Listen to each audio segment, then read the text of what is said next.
The year is 1996, and the Nintendo 64 and Super Mario 64 are released, and 3D becomes the next benchmark for gameplay experimentation. What do you do with something like the original Star Fox that had a specialty chip to push the SNES to its limit to achieve its illusion of 3D? Apparently by canceling the sequel, taking a handful of ideas from it, and iterate on the original structure for a new console, and also releasing the sequel 22 years later. Star Fox 64 was the point where Star Fox became a mainstay within the company, with Fox McCloud appearing in every Smash Bros. Game to date, and cameoing in other games, not just Nintendo's. And despite all of that, the series itself hasn't seen much in the way of consistent quality since Star Fox 64, or hasn't seen frequent releases like its older siblings like Mario, Zelda, and Metroid. There were various reasons for this, but not so much because of the game itself. So I thought it'd be fun to go back to this, plus it gives me an excuse to gush over one of my favorites. After Star Fox was released, the team started work on Star Fox 2. The game was planned to be more of a tactical game, with multiple characters, bases, and switching vehicle modes. Near the end of its development, Nintendo cancelled it. According to Q Games founder and frequent series collaborator Dylan Cuthbert, Shigeru Miyamoto wanted a clean break for 3D games between the consoles, meaning Miyamoto wanted to give a stronger impression with the graphically superior console coming out in a matter of months at the time. So combining both games along with incorporating ideas from Star Fox 2, including but not limited to all range mode, destroying missiles as part of a mission objective, certain characters or character traits being passed on to new characters, debuting Star Wolf, or even the structure of the final boss. Unlike Star Fox 2, however, Star Fox was closer to the shmups of the arcades. Playing Star Fox now feels like a prototype of things that eventually came. It may have been revolutionary with the Super FX chip, but it had its limits. It can feel slow, there's some unresponsiveness, and also there's no reticle. Considering that the 90s was the wild west of experimentation and that Wolfenstein 3D came out a year before and the original Doom a few months later, two other games pushing the 3D illusion, it's not too out of place. I still recommend playing it as a piece of history though. The groundwork had been laid out and Star Fox 64 eventually released in 1997 to critical acclaim. Word on the street is you got a new Nintendo 64 game coming out. Could you be a little more specific? We got a lot of new games coming out. Star Fox 64. Test pilot boy. You want to know about Star Fox 64, eh?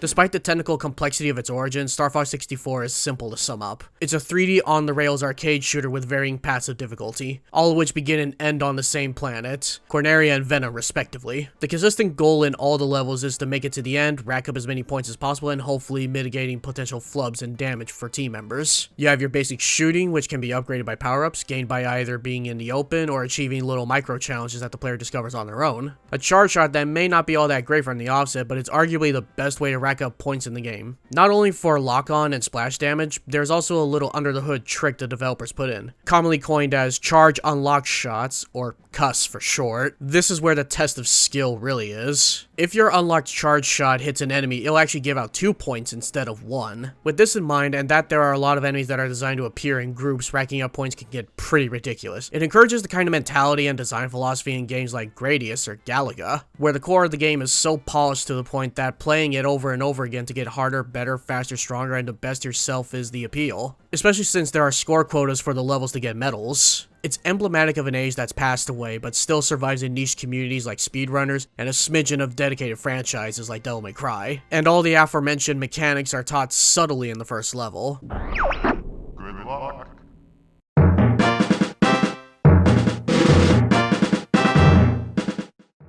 It starts with an empty area with enemies coming into view very slowly, allowing a healthy margin of error for the player. After 4 waves of starter enemies, a laser upgrade will appear if all the enemies are destroyed. After that, it'll introduce what I like to call the save the teammate mechanic. More on that later. Then a corridor of enemies telegraphing their attacks behind you, leading to an on-rails playground of opportunities. Enemies come in groups to make use of that charge shot, secret triggers spawn more enemies, and the health rings and upgrades are out in the open and next to easy obstacles to ease new players in. Near the end of the city, it reintroduces the save the teammate mechanic. I guess I should be thankful. After which is the famous line, Do a barrel roll. More easy targets and obstacles leading to the last section, ending in one of 2 ways. There's a little micro challenge with these arches if the player fails to fly through all of them, or not save Falco. It'll trigger save the teammate one last time in the level before the boss. The level will end with a very light introduction to all range mode with a simple boss that could take either 2 minutes or a few seconds depending on skill level. My Emperor! I failed you! That path is designated by mission complete. In contrast, if they fly through all the arches and Falco's still alive, it'll grant access to a secret area and end with a more on-the-rails boss instead, designated by a mission accomplished afterwards. After either boss is defeated, the next level path is illustrated in the world map, though if you go on hard mode, you could always switch out. What makes the majority of these levels work is that in between all these sections, there's always a few seconds of breathing room for the player to gather their thoughts and to keep the pacing nice and smooth. Plus, since the levels are roughly 3 to 7 minutes depending on which one, it doesn't feel like a risk to experiment and try new tactics to rack up points. That also ties into the world path system. Good luck.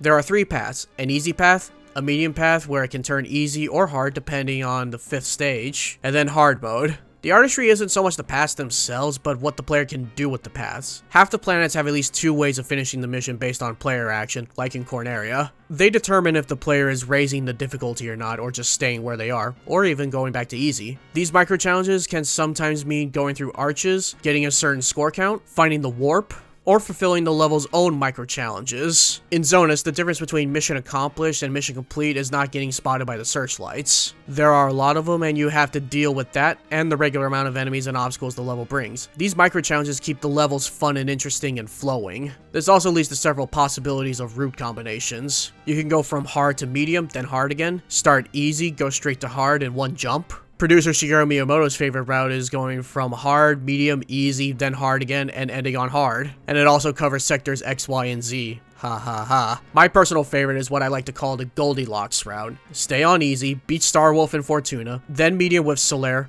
accomplish the mission in Macbeth and get a satisfying boost of points, get a thrilling test of everything you've learned in Area 6, rematch Starwolf on Venom, then final battle. It's just right, wink. And it could also serve as a little bit of resource management, holding out on the bombs and mastering that charge unlock shot, and targeting planets to have the most enemies to maximize all that score. And whether the argument of a high score is archaic in this day and age, I tend to lean on the thought of it's less about what arbitrary works in this or what doesn't work in that, and more about what's the mantra of the game, so to speak. Put it another way, does this serve the game's purpose? And this leads me into the negative. Good luck.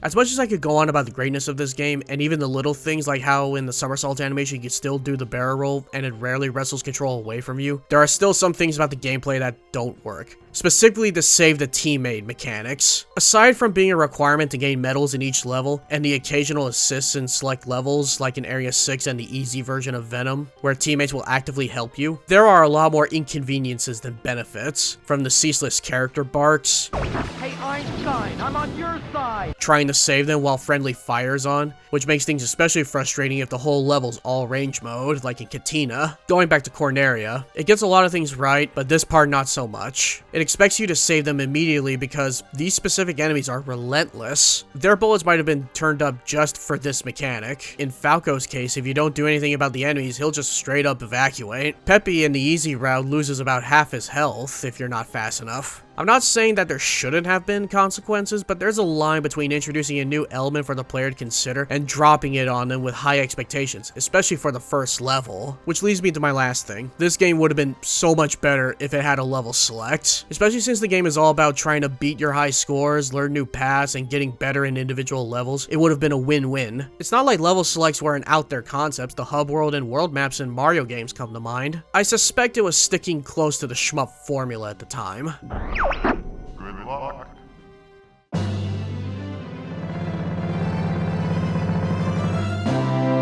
And that's partly why I think a lot of games like Star Fox 64 aren't made outside of certain circles today. Being tied to the design philosophy in the late 90s as games were becoming more ambitious and budgets were increasing, it almost left the shmup subgenre without a home for a while. And that isn't to say that great shmups didn't come out. Ikaruga and Gradius 5 came out in the 2000s. Later in the early 2000s, underground indie games like Jamestown, Crimson Clover, Astabreed, and Revolver 360 found small cult followings. Meanwhile, in that span of time, Star Fox would go in many different different directions, whether it was meant to be a Star Fox game or not, leading to Star Fox Zero leaving the last impression of the franchise with mixed to negative reviews. Part of it was by doing what they did last time, iterating on a past entry while taking ideas from Star Fox 2, except the ideas that didn't make it into Star Fox 64, like the Chicken Walker, then fitting it into a new control scheme for no other reason than to innovate. I still believe Nintendo can make another great Star Fox game. I don't know how they do it. I'm not here to speculate that. I just wanted to share my thoughts on one of my favorites. And I want to thank everyone for helping me reach over 100 subscribers. And thank you all for the support. I like doing non-dev videos sometimes. It's fun, but it takes a while. As usual, subscribe if you like what I'm doing. Let me know if you have any questions or feedback. Take care of yourselves and have a good week.